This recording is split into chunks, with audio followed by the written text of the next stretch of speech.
Okay, well, welcome everybody again to the third week's workshop. This week again it's with Molly, who's delivering part 2 on nutrition. So this week it's refueling optimally for athletics. So hopefully the fact that we're getting good numbers returning this week is a positive sign. So you must have taken some real good things away from Molly's workshop last week. So thanks for Molly for returning to do this week. I have already shared with the club next week's session. Some of you were listening in a moment ago. It's on managing stress in sport, and it's going to be delivered by Dr. Emma Mosley. So that's at the same time next week.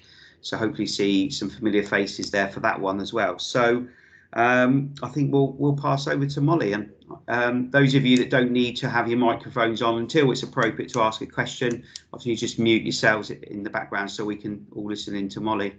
Thank you, Molly. Cool.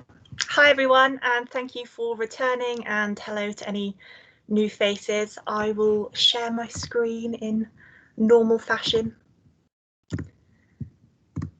So like Paul said, last week we kind of all covered fueling for athletic performance and talking about really getting in enough calories and enough carbohydrates, so the main takeaway points from those, and we went through the 3 W's of fueling, and that is still on YouTube if you want to refer back to it. And then this week is our second half. So we've fueled, we've done our session, and now we need to refuel our stores so we are ready to go again. So like I've just said, yes, we have completed a session or a competition, which is really, really good. And now what are we going to do in terms of food, in terms of hydration, and to really boost our recovery? And I really like this quote, which talks about how as soon as we finish our training and our competition, that doesn't mean that our eating stops. It doesn't mean that we stop focusing on nutrition. And it really does matter to take on food and fluids afterwards, just to help our body adapt and recover optimally as well. So I mentioned this last week, so we did our training all last week and a little bit of competition nutrition, which you can implement with that as well. And today I'm looking just to go on to the final stage of it, so our recovery. So this page again, which I mentioned last week, so we did our pre-training. Today we're going to do post-training nutrition, which is really, really important, like I said, for training adaptions. And at the end, I am going to mention just a couple of slides on fueling during an event or during some training, okay, and what food and fluid in the correct amounts we need to take on for the specific sport, and if your sport itself requires food and fluid throughout it as well. So the benefits of post-workout recovery in a really quick summary would be the avoidance of mental and physical fatigue, so making sure we are back up to our full ability, really helping our immune systems and making sure we prevent our illness and being as fit as we can. And that also ties in the prevention of injury, so making sure that we are staying healthy and fit and trying to keep away all those little niggles by having enough energy around to prevent our body from breaking down. And this looks to tie in a complex range of adaptation to make us fitter and faster and ultimately stronger, which is that bigger one on the right hand side. And then today I'm going to be talking more about how we restore our sources, okay, and our stores, and also replacing our fluids and our electrolytes. So I just wanted to bring this back into it as well and say how what we really need to focus on is getting our calories back in for our energy balance. So our energy balance being between our calories in, so all of our food and our hydration, compared to our energy out, so our training, competition, walking the dog, moving around, etc., etc. So what we mainly need to focus on with recovery is having enough calories in so we can really balance our energy intake. And then we'll go on to our macronutrients as well. So last week we mentioned our carbohydrates being the main fuel source, and these are really important again this week, and I'll be mentioning some protein as well and kind of debunking some myths around protein shakes and all of that, as well as timing, so when should we be refueling, And I'm not going to mention supplements, as supplements is mainly just the tip of the iceberg. So not needed for our recovery as such, unless in really special circumstances, but just as the word supplement says, supplementing our diet. So adding on top of all of our food. So what I would like everyone to do is just take a couple of seconds or a minute and think about what you have currently been eating post-training. I know someone on the call said that they just come back from the gym, so what might that be? Or what is your current routine? And feel free to type it in the chat or shout out or whatever you feel comfortable doing. I can see the chat on my other screen, so hopefully I can see it all come through.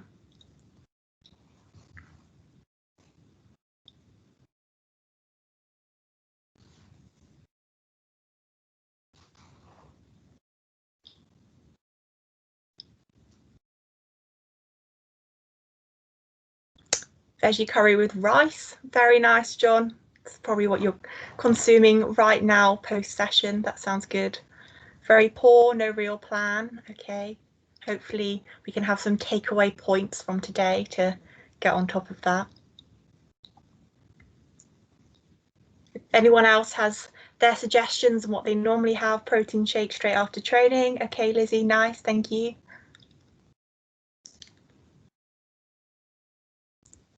Saturday morning, training, coffee and lunch, nice.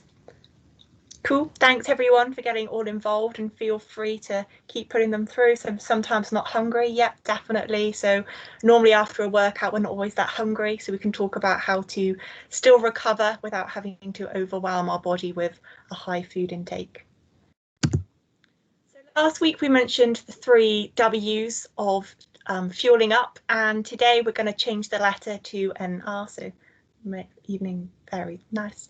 So we're going to change it to an R. Okay, so we're going to have our 3 R's of recovery. So we're refueling, we're rehydrating, and we are repairing the body. And if you wanted to add in a 4th, you could just add in rest. Okay, so that's equally as important, but today I'm just going to cover the nutrition side of it. So moving on to refueling.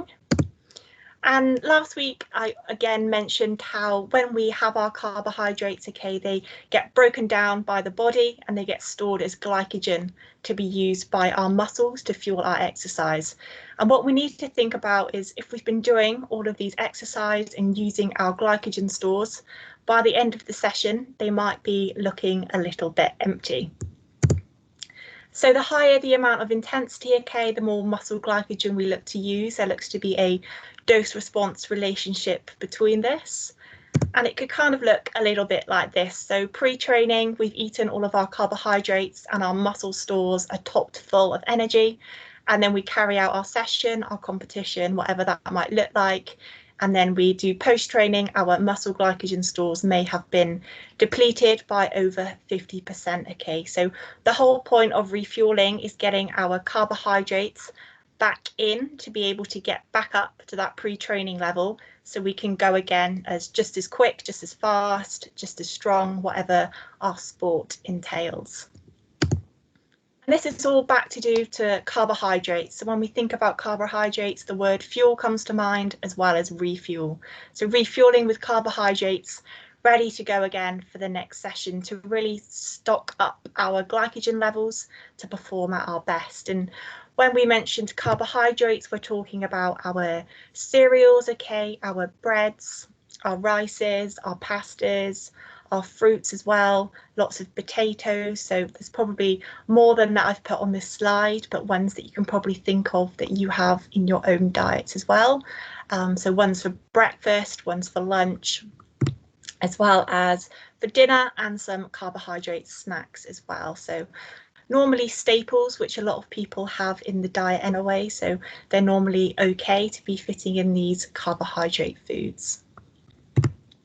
And our refueling plate looks very similar to our fueling plate. So if it's a higher demand training day, we need to refuel with more carbohydrates, whereas if it is a lower demand training day, then they go slightly lower and still incorporating our protein, our fats, and our fruits and vegetables throughout that. When we're talking about amounts of carbohydrates, so for fueling, we went for that 1 to 4 grams per kilogram, sorry. But when we are refueling, we're going for our 1 to our 1.2 grams per kilogram. So it's a lot less than what we need to actually fuel up.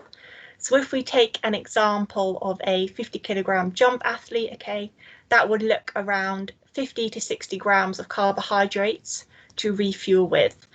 And I've put on these pieces of paper or screenshots here how many carbohydrates are in different types of foods, so we can refer back to that. But if we're looking for around 50 to 60 grams, this looks to be about 2 slices of bread to make up the 20 grams, and then we can have some chocolate rice cakes as a snack, say alongside lunch, to make up the rest of our required carbohydrate content.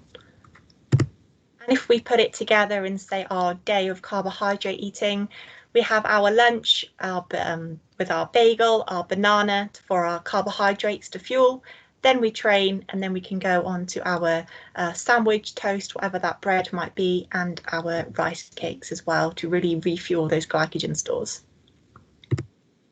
If we are slightly heavier and we do a higher intensity exercise, then we will be needing a bit more carbohydrate, okay, so up a bit more, and that will be still the 1 to the 1.2, but as we are heavier, it'll be slightly higher, okay, so about 70 to 84 grams, anything between that range is optimal.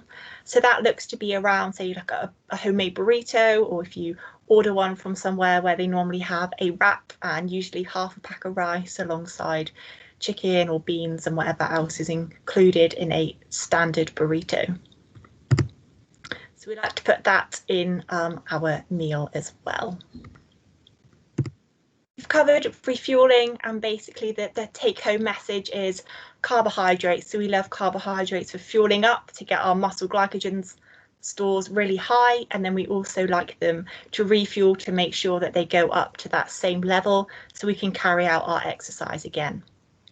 Now we're moving on to repairing. So we're all refueled, our muscle stores are great and full of energy, and now we just need to repair our muscles. And this is usually with protein, okay? So if we think about our muscles getting all broken down through training, our protein looks to be able to repair these back to their normal state. And when I'm talking about protein, I'm not necessarily talking about what the stereotypical protein is associated with, okay? So we're not necessarily talking protein shakes and being able to get massive muscles, okay? It's all to do with one of my favorite quotes, which is everything we do, everything we are, and everything we become depends on thousands of different proteins. So our body is made up of a lot of different proteins and has a lot of different roles in between those, okay?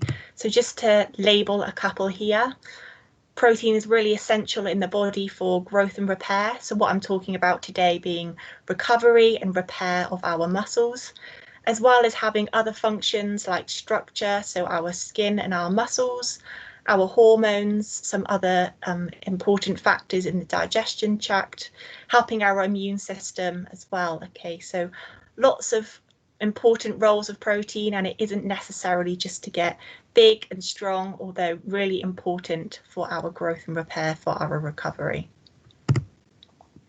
And there are different types of proteins which work in the body, okay? So we either have different types of resistance type of proteins or endurance type, but they're both really important that get broken down when we are exercising and therefore need to be put back in through food to be able to repair these muscle adaptations. So like I just said, during exercise, our muscles are broken down, and therefore we need to refuel with some high protein foods to help build our muscles back up, ready for the next session.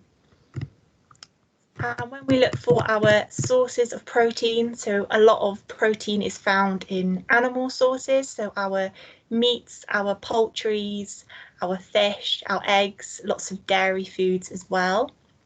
Or if we are more plant-based or want to eat a higher amount of plant food, say vegetarian, vegan, for cultural reasons, whatever that might be, Then we also have quite a lot of other options. So if we think about beans, so like baked beans, kidney beans, our lentils, our chickpeas as well. Lots of our soya products, so things like soya milk, tofu is soya based as well, okay. Lots of soya mince that you might buy from supermarkets. A lot of our seeds as well, so we have pumpkin seeds, etc., as well as chia and flax seeds, which you might be familiar with. We also have our grains, okay, so our rices, our wheats and oats and all things like that. We also have quinoa, which you might have heard of. It's quite a trendy grain at the moment, which is quite high in protein, as well as our microproteins. And those are things which we found in corn products, or if you go to the supermarket and say go to the fridge or the freezer section, and there's that fake meats where they put different types of materials to make like vegetarian burgers and sausages and things like that. That is what we call mycoprotein, which is another plant source of really good sources of protein to be able to get our repair in. So again, I've done a couple of little posters just to make that a bit more interactive and in photo form for different areas, so we know what's covered as well. So we have ones for breakfast, which you might already integrate into your breakfast. Ones for lunch on the right hand side, kind of quite similar for dinner as well. So all of the things we've spoken about before with our meats, our beans, our dairy, etc., etc. When we're talking about amounts to refuel with to repair our muscles, we're talking about 20 to 25 grams of protein, and I've tried to put popular food sources on the left hand side with the amount that you would need to hit that quantity on the right hand side. So that will be about 4 eggs worth of protein to be able to hit the required amounts. The same with about 600 millilitres of milk, so a big glass full, okay. A bit more of tofu as it is slightly lower, and some other options there to look through. Breakfast is usually an area where protein is quite low, okay, so if you think about your current breakfast, say it's like a croissant or just some peanut butter on toast, it can be quite low. So I've just put together a couple of areas, maybe leaving that protein powder aside depending on what the food is, just to top up our protein sources in case they are looking a bit low. So say we just have a bowl of fruit, we could add some Greek yogurt on that to really help get our protein needs after a morning session. Or say we just have some butter on toast, we can add on some baked beans to help increase our protein content if we have a early morning training session, okay. And I just wanted to mention some vegetarian and vegan based proteins. So just important to note where some of the stigma around vegetarian and vegan proteins come from. We have things called amino acids which make up our protein, and if it is a plant-based source, they do not contain all the ones that we need to in our diet become complete and healthy. So if we are vegetarian or vegan, we just need to bear in mind that we need to combine 2 sources together just to make it worthy and make it complete. So just some examples here. If we have some whole wheat crackers and some peanut butter, 2 different sources of protein mixed together, and then we're more likely to have our essential needs hit, as well as some rice and beans and some pita breads and hummus down the bottom. If we are having animal sources though, so say chicken, beef, eggs, dairy, then this isn't a problem, and we can contain all the essential nutrients in that one ingredient. But if it is a vegetarian or vegan base, this is where we need to just be a bit more thoughtful and a bit more conscious of combining things together to make sure we hit our needs for our optimal recovery there. And when to consume this meal, so our recovery meal with our carbohydrates and our proteins being key, is up to 90 minutes after a session is the most optimal for this, okay? So think about an hour and a half once we finish training. We would love our meal to be consumed within that time for optimal benefit. So you might think, oh, Molly, what about my protein shake? Or do I need to get some snacks in straight away when I'm in the changing rooms, in the shower, whatever that might be? And I can say no, you do not need to be eating as soon as you're getting changed or rushing back in the car. So if you do live close to the track, or you do come home and you do want to take time to prepare and cook I call it a normal meal, but just a standard dinner or lunch option, okay, that's completely fine. We don't need to worry about this optimal window. As long as it is usually within that hour and a half, then we are all good, just to come home, shower, cook a nice dinner, lunch, or whatever that might be. Obviously, if we are away for a competition, or we're going to be on the road for 5 or 6 hours, then we need to get planning a bit more of good snacks, as that is a long amount of time not to be consuming food post training. But usually on a normal day to day, that 90 minutes should be like perfectly fine. And like I just wanted to mention with our protein, although we talk about it post workout, spread throughout the day is also optimal, hence mentioning the breakfast stuff at the beginning. So a day in eating might look a little bit like this, okay? So we have our protein with our Greek yogurt for breakfast with some other ingredients, whatever that might be. Our baked beans at lunch, okay, with our bagels before training, and then our 3 or 4 eggs with our so for that example, eggs on toast after training, to get both our carbohydrates from our bread as well as our proteins from our eggs there. However, I also want to caveat that if we are training within the next 6 hours, so say we do our first session, it's a double training day, we do our first session at 10 AM and then our second session at 2 PM. So that is within the 6 hours, this meal should be consumed within 30 minutes after that first session for our optimal recovery. And the reason behind this is, as we think about that graph at the beginning where pre-training we had our full glycogen stores and then it went a lot lower post-training, if those aren't stocked up high enough before 2 PM, then that session might not go as well, okay? So within 30 minutes looks to be a higher spike in our glycogen levels, so we can go again at our 2 PM session. So really important if you're having like a double training day, or say you get home from training at 10 PM at night and then you're training ridiculously early hours in the morning, okay? So just something like that. Our refueling plate, like I mentioned, looks very similar to our fueling, so lots of carbohydrates there and the others. So example meals, maybe things like chicken fajitas, where we have our wrap from our carbohydrates, our protein from our chicken, and then some veggies in there as well. Examples of chili con carne with our mince, our rice, our beans as well, okay? Some porridge with some milk, so our protein in our milk and our oats there with some berries. Our jacket potato and beans, so carbohydrates, proteins, and beans also count as one of our 5 a day, as well as our tuna pasta salad, so lots of tuna, protein, pasta, carbohydrates, and then vegetables from our salad. And you can probably think of a lot more options, but they're just some normal, standard, common ones that we find in our diets that might be relevant to some of you guys. Just a recipe, I know I put some in last week, so just something a bit different, so we could just have like a breakfast wrap, okay? So just very similar, having our protein sources from our eggs and our chicken sausages, and then our wrap from our carbohydrates and a couple of vegetables too in there. So we've refueled with our carbohydrates with our 1 to 1.2 grams per kilogram.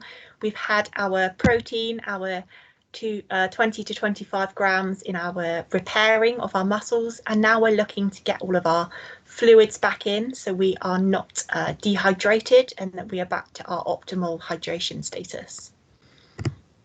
So really important just to note that our exercise can increase our sweat rates, okay? So where the more we exercise, the hotter the condition, the more we're likely to sweat and then lose things called electrolytes, like our sodium and potassium are in our electrolytes.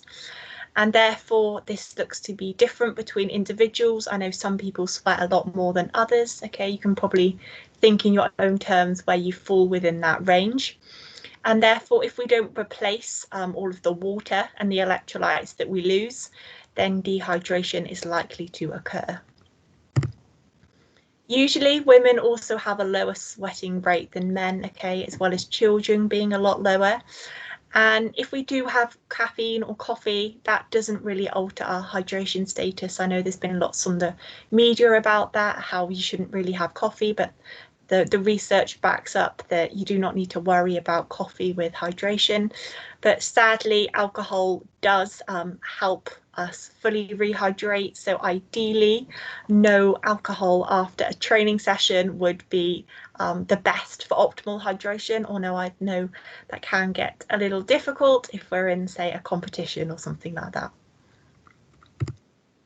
And the amount of fluid that we normally get recommended usually goes about 150% of the fluid that we lose, and that's quite hard to calculate. So we normally like to again look at our urine colours, okay, so going for that pale straw colour to make sure we're nice and hydrated.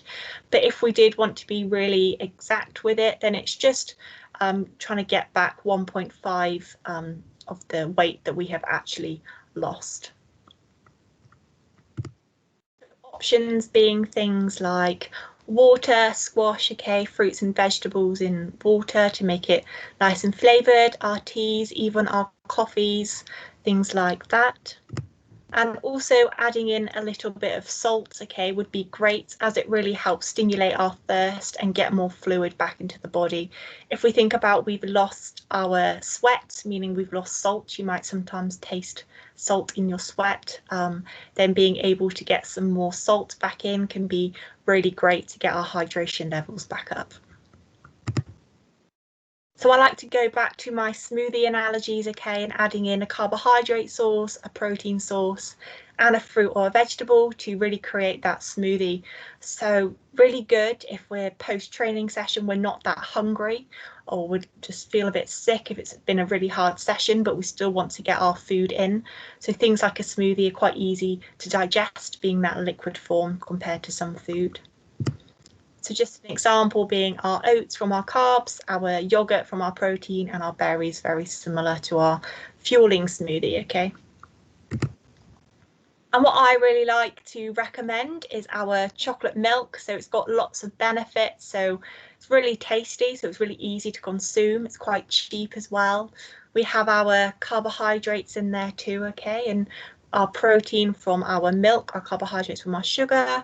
It's quite convenient. You can find it in lots of places and quite cheap to buy. Or if it's winter or we're wanting a coffee, things like hot chocolates, cappuccinos, etc. Also really great to get our nutrition in a little bit while still not wanting much food at this point if we're not feeling overly hungry. So just some kind of summary on rehydration here is try and drink it immediately after training with some sugars in it, so some carbohydrates like our chocolate milk and a little bit of salt to replace our sweat levels, and try and keep drinking until we've recovered about 1.5% of our sweat loss. And this can also be found in things like dairy products. If we think things like milk and yogurt are quite liquid based, then that's really good at helping us be rehydrated, as well as our fruits and vegetables. So things like melons, okay, they're really water based, so really good at keeping up our hydration levels. That was kind of everything with our refueling topics, and I just wanted to do a couple of slides on what we could consume during training or during competition, okay, for the select amount of people which this might apply to, so it won't apply to everyone. But usually if we are training for over 90 minutes in one go, so 90 minutes plus, then we look to want to take fuel on board, okay, so maybe a long run or a long cross training session, so we're doing a long bike ride or something like that will really need extra fuel to be able to keep our glycogen levels up, as they are a limited store. And we like to recommend begin fueling early. So if it's a 2-hour session and we begin 1.5 hours in, it's kind of a bit wasted. So as early as 20 to 30 minutes in, if possible, would be fab. And the amounts that we are looking for in carbohydrate form, okay, I'm talking about. So if we're exercising from between 90 minutes to 3 hours, we look to take on board about 30 to 60 grams of carbohydrate per hour to keep us really fueled and really to prevent fatigue through that session. If we do look to go any further for over 3 hours, say we're doing like a marathon or an ultra marathon or something, then we look to boost that up to nearly double that amount. Okay. We also like to recommend low fat, low fibre, low protein and high GI, very similar to our fueling, just to prevent GI issues and GI distress, and so we don't feel that sick, as it might be quite hard to take on those substances when we've got high intensity, as it might be quite hard to break down. So we have some examples here which we can kind of mix and match that work really well. So things like gels, if you wanted to add those in, okay. Bananas, if you're on a bike, it might be quite a good idea to have a banana. It might be a bit easier to consume, okay. Or just some sweets are quite good to be able to get that carbohydrate burst quite easily, as well as some dried fruit, dates, raisins, a trail mix, whatever suits best to hit those targets. And I also put in another recipe, as it works really well for me when I did a really long session previously back in summer. I was out for a long period of time, and it's just a bit of fun in the kitchen as well. It doesn't sound very nice, but I can promise you that they actually taste really nice, and they're really light and portable and easy to get in those nutrition there. So lots of rice, lots of carbohydrates to really fuel the session. That is my refueling presentation for today. So we went over the 3 R's, so our refueling, repairing and rehydrating, which is key for our recovery, along with rest as well. Our carbohydrate content being our 1 to 1.2 grams post exercise if possible, or if we don't want to think too much about numbers, just that half a plate like we are for fueling would be ideal. Again, with our proteins, our 20 to 25 grams post exercise and also throughout the day.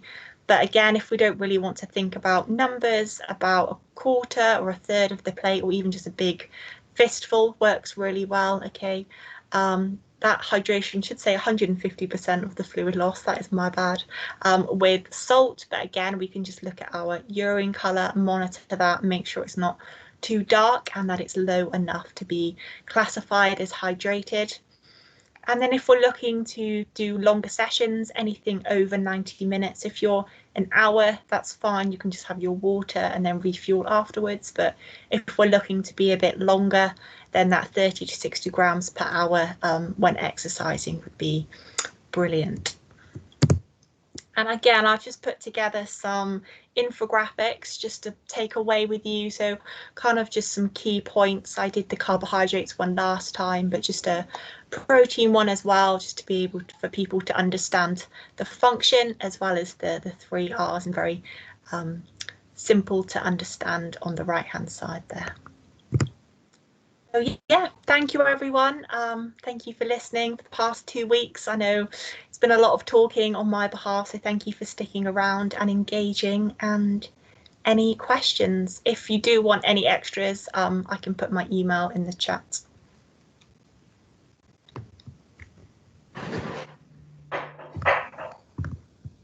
Thanks, Molly. Thanks, Molly. Really good. I think we do have a question about recovery shakes. Brill. Hi John, is that the question on, are we talking about 3 to 1 being 3 parts carbohydrates, 1 part protein? Just to confirm we're on the same page. Yeah, completely fine. I think the more carbohydrates the better on that sense. I don't see anything wrong with that, as long as we're getting enough carbohydrates in, okay, and enough protein too. But 3 to 1 should be completely fine. That's all okay from my perspective. Anyone got any other questions? Somebody with a hand up.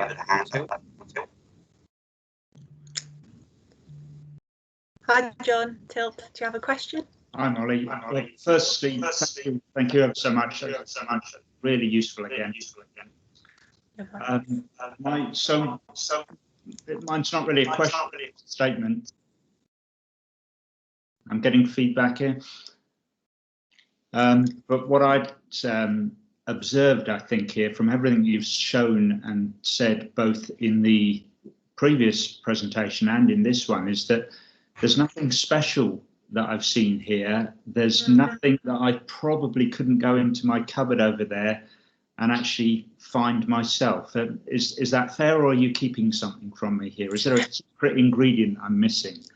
No, I would definitely agree. Like I tried to show with those meals and the food sources that usually in a typical household, wherever we might be, you can usually find staple ingredients, and really just the meals that I try to put, like our chilies, our lasagnas, our pastas, our rices, are normally just staple ingredients anyway. So as long as we're getting our carbohydrates, our protein, our fruits and vegetables in, a little bit of dietary fats, we usually just ticking all the boxes. There's no secret myth that I'm hiding.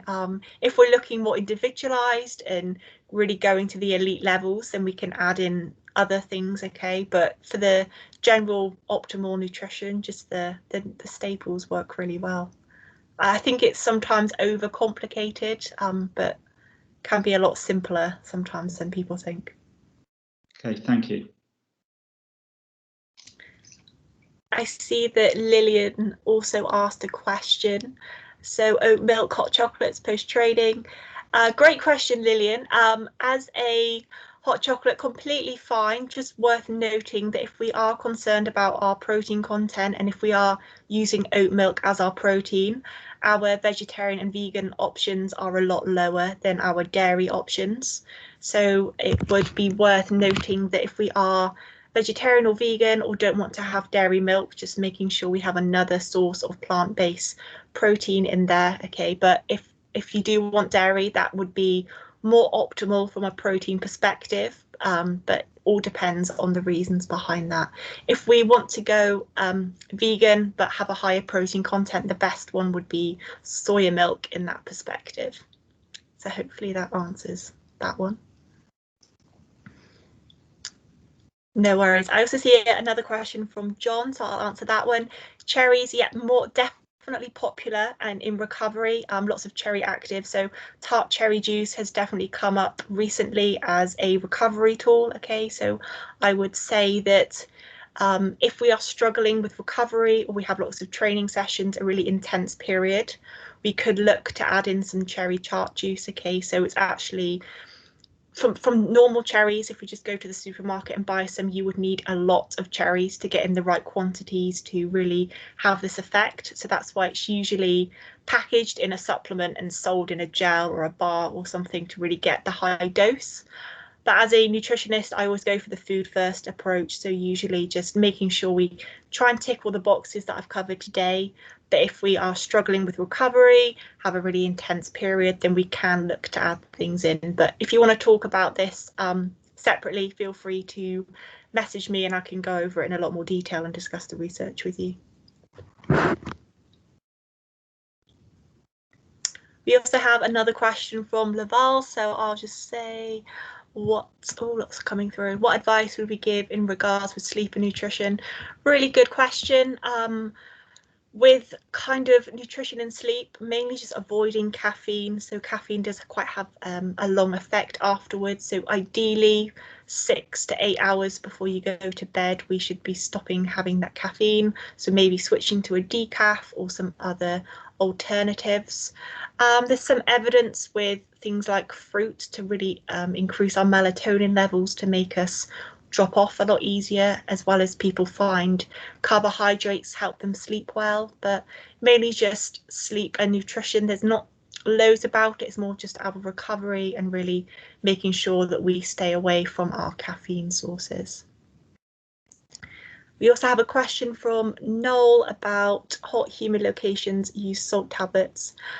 Yes, Noel, I would. So I would recommend electrolytes tablets during a long, sweaty, hot session in the summer, if we're looking to have really high weathers or long durations and everything like that. So during the winter, we're normally okay, and normally during short sessions, but I would recommend to just pop, you can get some electrolyte tablets into a drink, or you can even make your own drink as well. Normally just some orange juice, water, and I think they just add some salt in it, and it normally makes quite a good one there.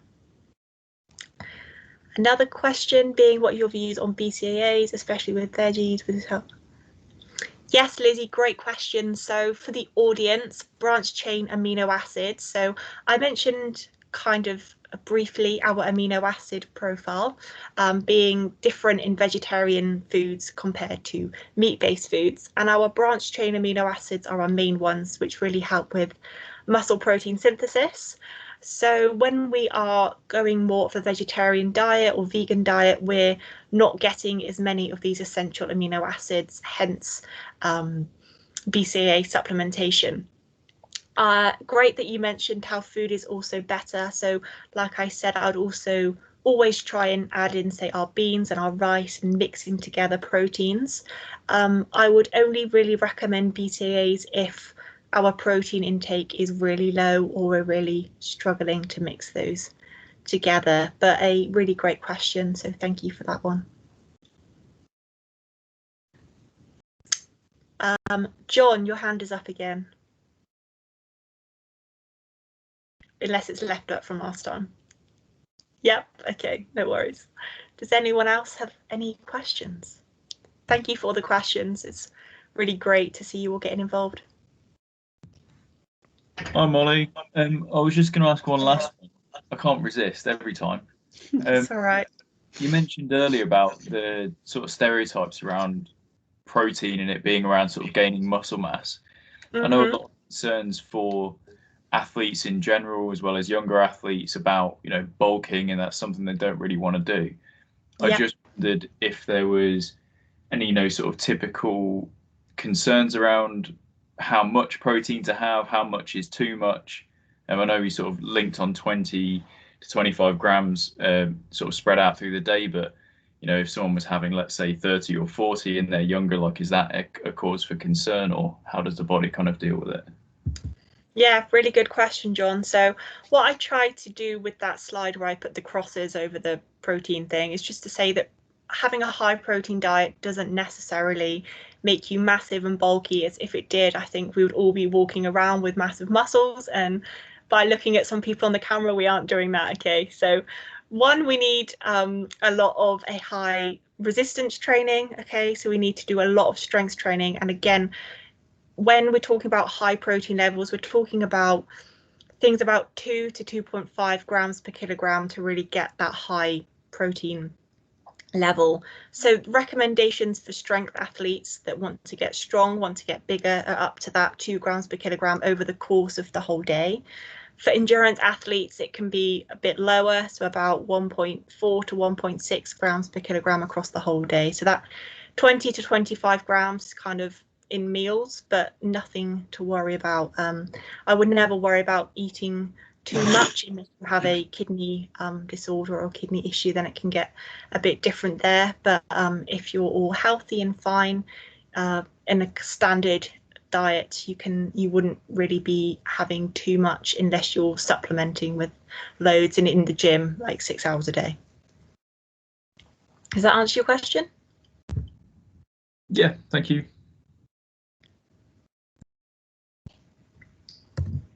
Any more questions before we close off, guys?